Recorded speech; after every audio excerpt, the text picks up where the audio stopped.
The opinions expressed on Missouri Viewpoints may not necessarily reflect the views of the program producers or of this station. Closed captioning is provided by United for Missouri, committed to educating citizens about the impact of economic policy. Learn more at unitedformo.org. Generous support is provided by AT&T Missouri. Learn more at att.com. And additional support is provided by the Missouri Budget Project. Learn more at mobudget.org. The issues that matter, the newsmakers who impact our lives. This is Missouri Viewpoints with Mike Ferguson.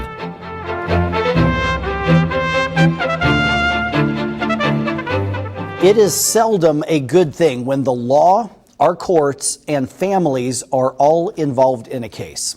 It's emotional, it's expensive, and it affects the future for the kids regardless of whether good decisions or bad decisions are made.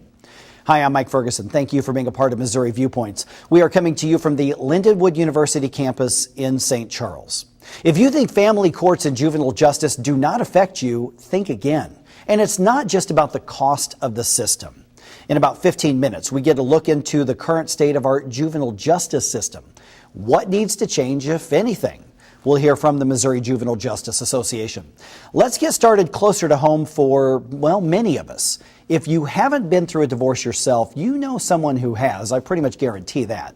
And when children and custody decisions are involved, it gets personal, it gets emotional, and like I said, it gets expensive, and it has a big impact on everyone's future, especially the children caught in the middle. Mark Ludwig is with the Missouri-based but national organization called Americans for Equal Shared Parenting. And Mark, I know this is a new organization, relatively new, that you just launched. But what is it about the family court system that you are wanting to address? Yeah, the main thing is to try and get it like any other court system where two parties walk into a courtroom on equal footing. Up until now, there's been basically a presumption that one party was going to get favored status with regard to custody issues.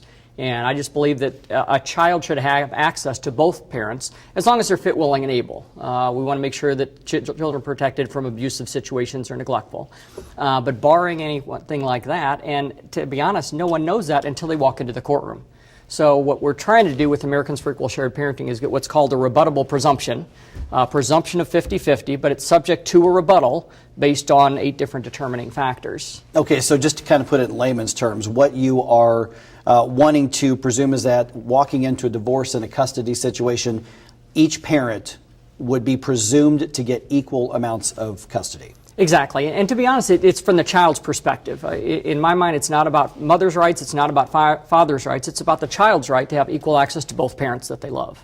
So when it comes to, for instance, the money in all this, I mean, I have heard whether it was called the father's rights movement, whether it was called, whatever different movements, the accusation a lot of times has been, well, this sounds like a bunch of dads who don't want to pay child support. Is there a difference in the two movements, or is this an evolution of what's been called the father's rights movement? Well, I think money comes into it, and I think some people try and twist it into that issue. But my sole focus is always that my son deserves to have access to both his mother and his father, and so does every other child in the country. Now, obviously, down the road, there's going to be child support issues that'll come into it, but my main concern first is you can always address the money issues down the road and fix that. But you can't fix a child who's grown up without their parents. You've got one time to get this job right. Let's talk about some of the basic logistic objections somebody may have. Parents get divorced, somebody moves into a different school district, the kid has to reside somewhere, travel expenses, schedules, a parent maybe has a job that takes them somewhere else. How would what you're proposing address those concerns and try to keep it to a 50-50 custody arrangement?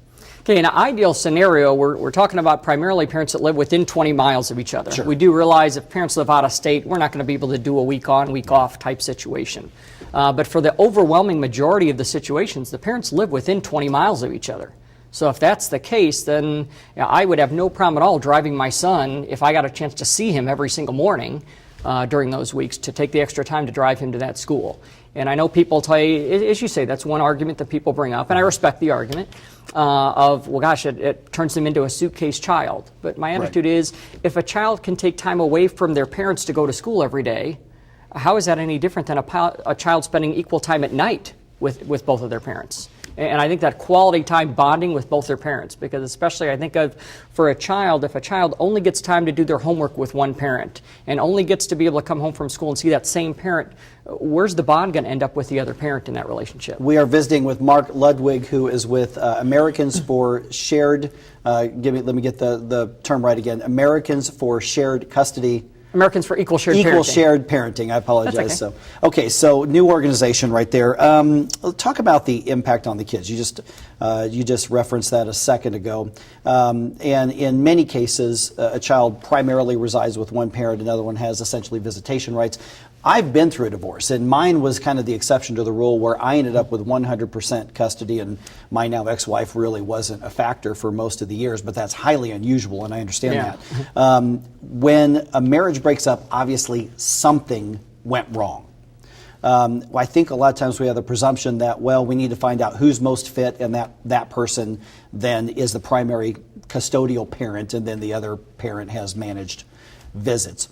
Why is it so important for parents to have equal time when clearly something went wrong in the first place, something was broken in the relationship in the first place? I think the key is the fact that to separate the issues, there's the child-parent relationship and the parent-parent relationship. Just because something went wrong between the parents' relationship and the marriage doesn't relegate the child to taking less time with the other one. In a child's mind, their first two heroes are always their mom and dad.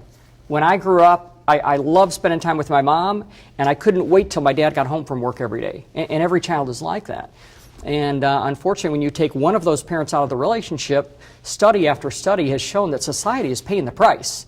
Now, most of the statistics we have are based on fathers, but to be honest, it's gender neutral. It doesn't matter whether it's the mother or the father, the child wants to have time with both of them. But when you look at the statistics of teen suicide rates, high school dropout rates, behavioral problems, incarceration rates, over 80% of all of those are tied to, either directly or indirectly, growing up without one of their parents in the home.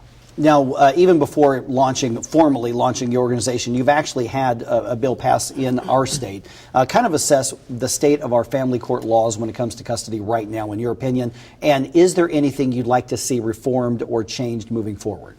Yeah, that's a big key. We're working on a bill next year. We've been working on one. We got one passed in 2016, and I say we, I came along towards the end. It was Linda Reutzel, a grandmother from Cape Girardeau, that got it started. And Jeremy Roberts and Kenneth Goins did a great job of what's called a Facts, Findings, and Conclusions bill.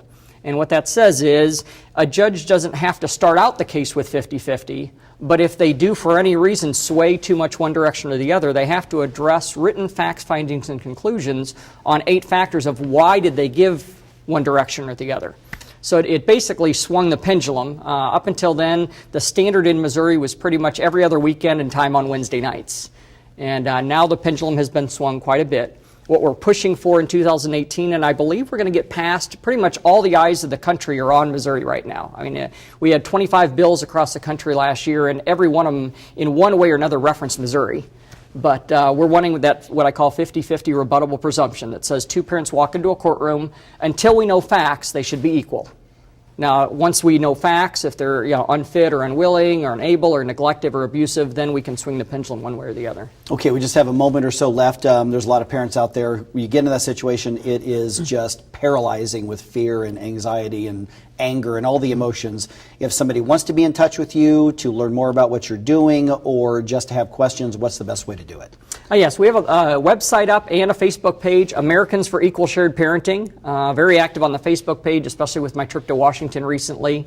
A lot of activity, but they can either go to the Facebook page for Americans for Equal Shared Parenting or the website americansforequalsharedparenting.com. All right, Mark Ludwig, thank you so much for the time. It's a tough discussion no matter what angle you take on it. Thanks for having me, Mike. I appreciate it. Now, from the family court to the juvenile justice court, or maybe even the adult criminal court, depending on the situation. In about 9 minutes, we transition to a look at another part of the law and our young people. Has our juvenile justice system kept up with changes in our culture?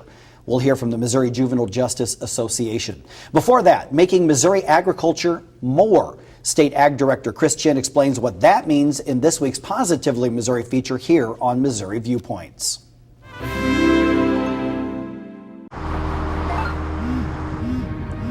Do you want to answer that?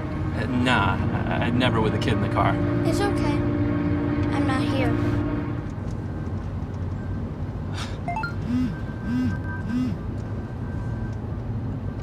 I'm there.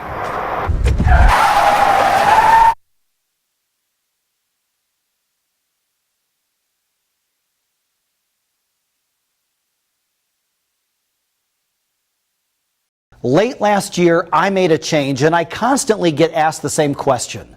Hi, I'm Mike Ferguson from Missouri Viewpoints. I get asked how I lost 30 pounds in 3 months, and I've kept it off.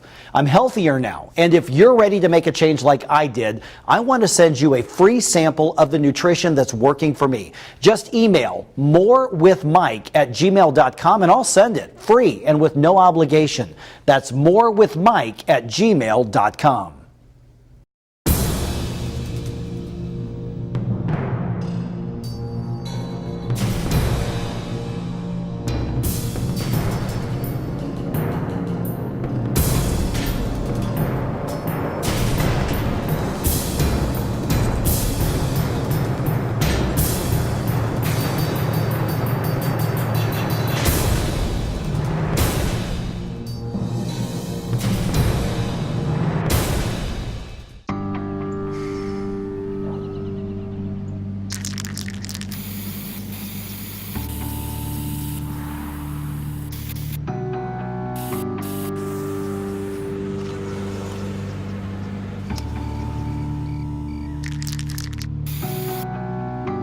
Turning a 20-foot wall into a canvas takes vision. So will getting into college. I've got what it takes. So do you. Bring out the action hero in you. Fuel up right and get energized.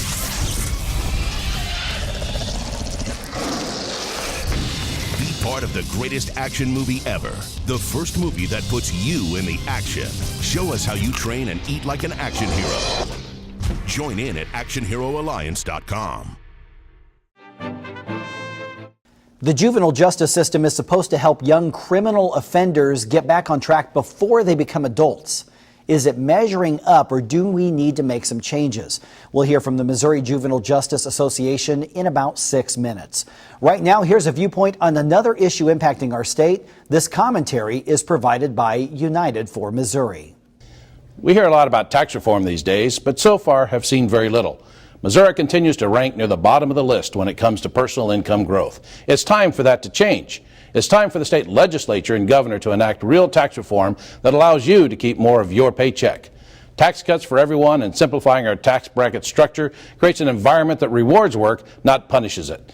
Missouri is a state of special interest where everyone except the Missouri taxpayer has a lobbyist. Nowhere is this more evident than government giving certain companies special tax credits while other Missouri companies get none. It's not the role of government to pick winners and losers. Reducing and eliminating tax credits needs to be part of any tax reform conversation. A simplified, fairer, and flatter income and corporate tax code will help eliminate that kind of crony capitalism and make Missouri a leader in economic freedom. It would spur the creation of new jobs and let you decide how to best save and spend your money. I'm Carl Bearden with United for Missouri, and this has been your Missouri Minute. There is no question about it. Agriculture is crucial to Missouri, but can agriculture be more in Missouri? That question is part of a theme State Agriculture Director Chris Chin is promoting right now. She explains in this week's Positively Missouri.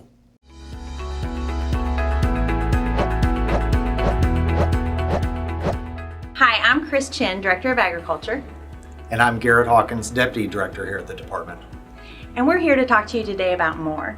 MORE is our strategic vision that's going to guide us over the next 4 years moving forward to make sure that everything we do in agriculture is to be more. Our initiatives will fall under 4 pillars: feed more, reach more, connect more, and empower more.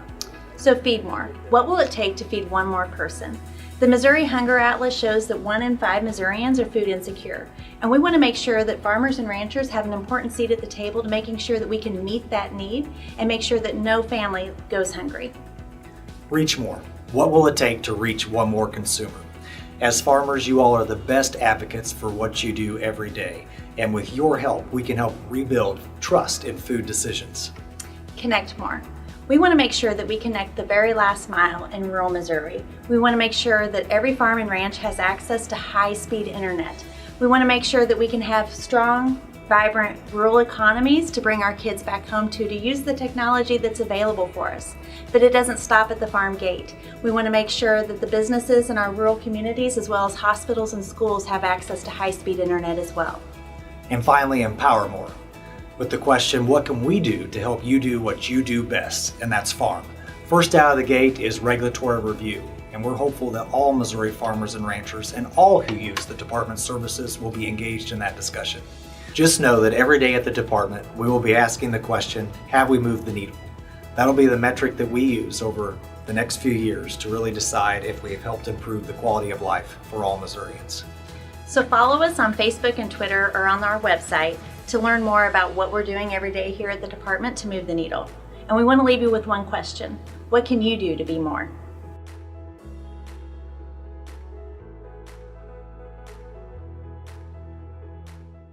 Something has, of course, gone wrong when a young person gets in the juvenile justice system.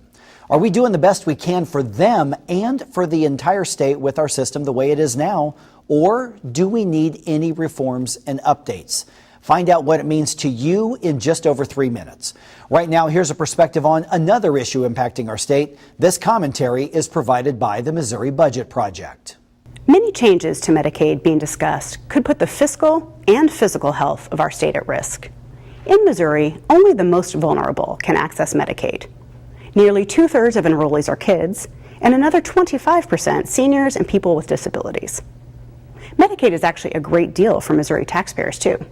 Our state shares the cost of health services with the federal government, which pays $1.72 for every buck the state puts in. And because of the way Missouri finances its portion, state general revenue pays for only 17%. If federal payments are capped, they wouldn't keep up with the cost of health care. Extra costs would fall on Missouri taxpayers or mean huge cuts to services for seniors, kids, or people with disabilities. Despite misconceptions, more than 3/4 of enrollees have at least one working adult in the family. Many of the rest are retired. Changes to Medicaid financing would be short-sighted and come at great cost to state taxpayers, the health of our most vulnerable, or both.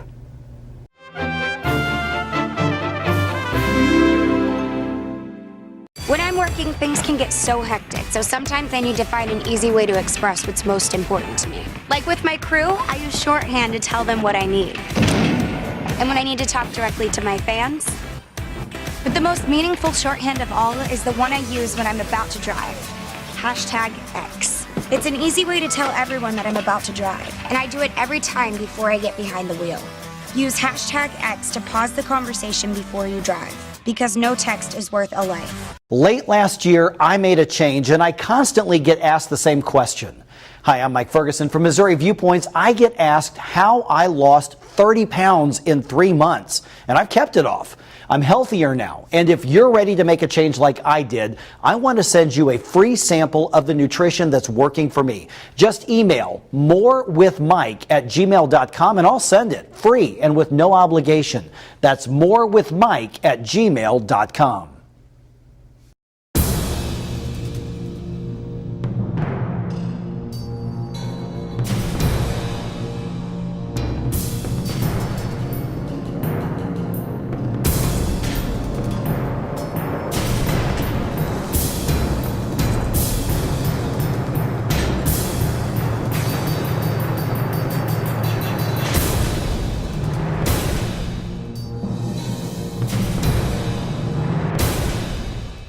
Know what? What? Since I got adopted, I've learned a lot about these humans. I know. I mean, check out these two. It's Flirt City over here. Yeah, I noticed that. It looks like my human is definitely into your human. Oh, look! I think she's getting his number. Nice. Your human's got some sweet moves. Takes after his dog. Oh, look, they're doing that thing where they put their arms around each other. She kicked up a leg. It's like in the movies. That's awesome. Looks like we're going to be hanging out a little bit more.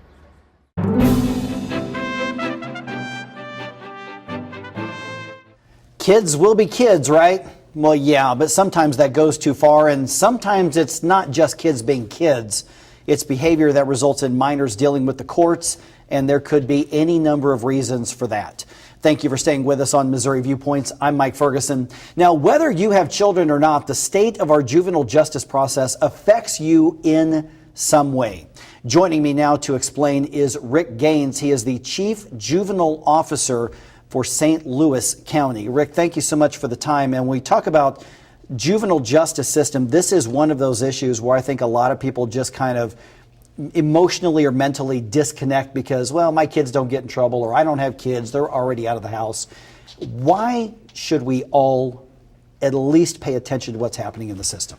Because I think, Mike, sometimes, Mike, that people forget that our kids really are going to be our adults in the future. And so it is very important that we really look at what's going on in the world of juvenile justice as how that impacts us today, but truly how that will impact us tomorrow, because the kids truly that we have in our system today hopefully will turn out to be better citizens for our future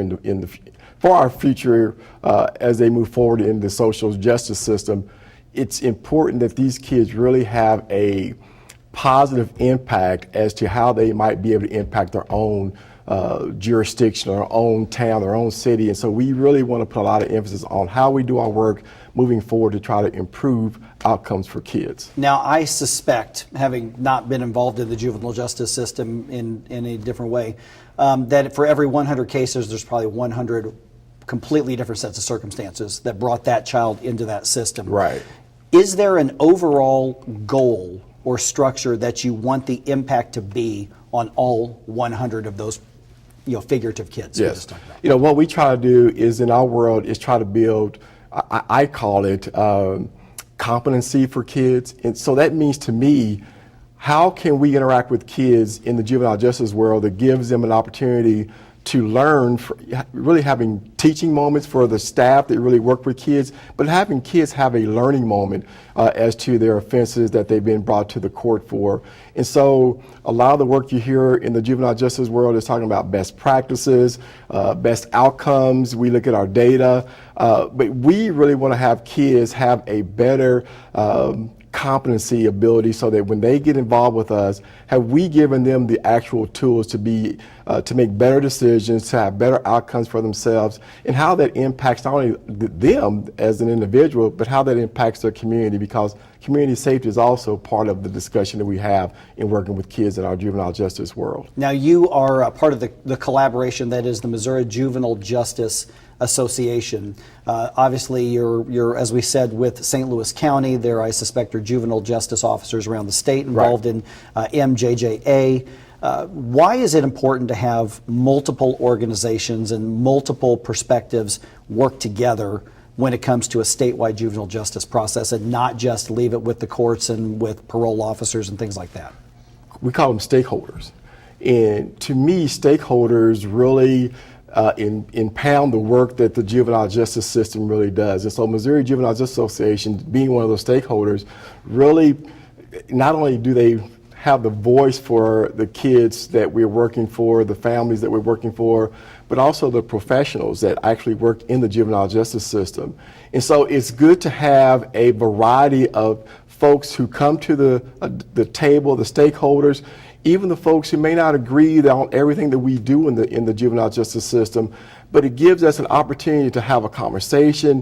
What will work best for kids? What are the concerns that our stakeholders are having? What are the concerns that even those who say that the system may need some overhauling? What is that conversation like, so that we can come together, try to do what we can in the state of Missouri to have better outcomes for kids and families that actually are part of the system. And even in some of that, we even try to reach out to talk about how can we impact kids even before they get to the system? How can we do diversionary issues, prevention programs, resources that community folks can bring to the table to talk about what can they do to try to support kids and families for better outcomes? Well, that leads to my next question, because as we all know, sometimes kids are just kids and they do stupid things because they're kids. Right. But what are some of those preventable circumstances? What are some of the things that can be addressed that could factor into a young person entering the juvenile system as a minor? Yeah. Sometimes we get calls on a kid who may be 8 years old, 10 years old, and sometimes those kids get referred to the juvenile court system, and typically it's because those kids are having some issues of trauma or something that's happened to those kids in their own life that gives them, have them have a bad day at school of some sort. And so what we try to do is with kids is, what can community resources come and bring to the table? What can our stakeholders bring to the table to try to give these kids accesses and families access to resources and programs that gets to the root of some of their problems, not just because there's a crisis now at the school, not because there's a crisis in the community and now law enforcement has to be contacted. A child may be arrested for an act or an offense or behavior that typically is pretty common for kids to have those type of issues. So what we try to do is with our community partners and stakeholders is, let's sit down, let's talk about what resources are in our jurisdictions, in our communities that can reach these kids way before it gets to the point that a crisis is presented to us and now law enforcement or the school has to make a referral to the juvenile court. And we've just got a couple of minutes left here, but I try to keep the conversations as real as we can Sure. here. Rick, there's a lot of people taking in our conversation right now who say, well, yeah, I hope they get those kids straightened out in Kansas City and St. Louis, because that's what happens in the urban cores in Sure. our city. Is this something limited to urban cores? Oh no, this is all over, not only the state of Missouri, but just nationwide. Kids are having issues, and kids are going to have issues. How can we address those issues way before it gets to the point where we're now criminalizing behaviors by sending them to the juvenile court?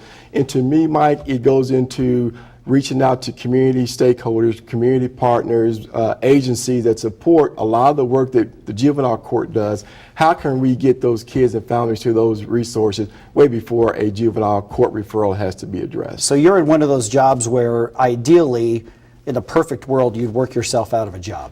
Without a doubt. And I tell folks every day, I've been doing this for over 30 years. And each day I got a smile on my face so I can come into work and work with kids and family, because to me that's my benefit, that's my professionalism, and that's what we look for in a juvenile justice world. Now, if somebody wants to be involved, or they want to learn more, or maybe they're worried about their own young person, what's the way to learn more or be in touch with you? Missouri Juvenile Justice Association, I think you'll have that information on your website. But even just contacting their local juvenile court system, their local juvenile officer, they're contacting those folks to have access and conversations about the work that the juvenile office does, and ultimately because it does impact communities across our great state and our nation. And the website is mjja.org. Yes. All right. Thank you so much, Rick, for stopping by and giving the insight. Thank you. Well, we covered some very touchy topics this week. So what is your take? Be sure to get involved in the conversation on the Missouri Viewpoints Facebook page, and that's also the go-to page for news updates from around the state each day. On behalf of Lindenwood University Television, thank you for being a part of Missouri Viewpoints. I'm Mike Ferguson, and we'll talk to you again next week.